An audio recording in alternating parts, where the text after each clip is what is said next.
Shalom, selamat pagi Bapak Ibu Saudara. Pagi hari ini kembali lagi kita membaca dan merenungkan firman Tuhan, dan sebelumnya kita berdoa. Kami naikkan syukur kepadamu ya Tuhan atas kebaikan-Mu, penyertaan-Mu sampai detik ini dalam kehidupan kami. Nafas hidup yang masih kami rasakan hari ini, semua itu bukti penyertaan-Mu yang luar biasa. Terima kasih. Pagi hari ini kami mau membaca merenungkan firman Tuhan. Kiranya melalui firman-Mu kami semua dikuatkan, diarahkan, dan melalui firman-Mu kami semakin mengenal siapa Tuhan kami, dan kami semakin mencintai Engkau. Kami siap membaca dan merenungkannya di dalam nama Tuhan Yesus Kristus. Haleluya. Amin. Bapak Ibu Saudara, tema renungan kita yaitu menjalani hidup tanpa sandiwara. 2 Petrus pasal 1 ayat 16, sebab kami tidak mengikuti dongeng-dongeng isapan jempol manusia. Ketika kami memberitahukan kepadamu kuasa dan kedatangan Tuhan kita Yesus Kristus sebagai Raja, tetapi kami adalah saksi mata dari kebesarannya. Bapak Ibu Saudara, menurut Kamus Besar Bahasa Indonesia, kata dongeng memiliki arti yaitu cerita yang tidak benar-benar terjadi, terutama tentang kejadian zaman dulu yang aneh-aneh atau perkataan atau berita dan sebagainya yang bukan atau tidak benar kejadiannya. Tetapi justru dongeng inilah yang sedang dicari-cari oleh zaman sekarang ini, tak terkecuali orang Kristen.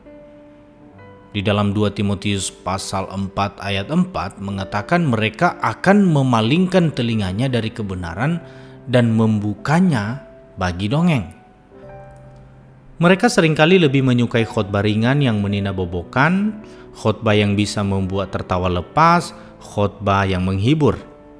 Tanpa disadari, gereja bukan lagi menjadi tempat untuk sungguh-sungguh mencari Tuhan dan kebenarannya, tetapi tempat mencari hiburan, penghilang kepenatan. Akhirnya gereja pun dipenuhi dengan orang-orang yang menjalankan peran seperti tokoh-tokoh dalam dongeng, penuh kepura-puraan dan kepalsuan. Para pelayan Tuhan pun saat menjalankan tugas pelayanannya berlaku seperti orang yang memerankan tokoh pada sandiwara atau sinetron,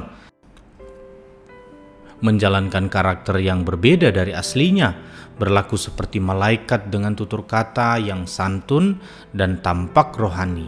Para pembicara pun menempuh jalur aman dengan berusaha menyampaikan materi-materi khotbah yang dapat diterima dan disenangi jemaat.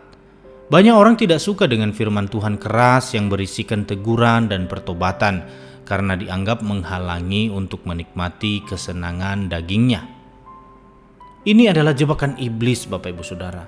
Padahal teguran keras firman Tuhan bertujuan membangunkan kita dari tidur rohani, mengingatkan kita akan akibat dosa. Di dalam Ibrani pasal 5 ayat 13-14, sebab barang siapa masih memerlukan susu, ia tidak memahami ajaran tentang kebenaran, sebab ia adalah anak kecil.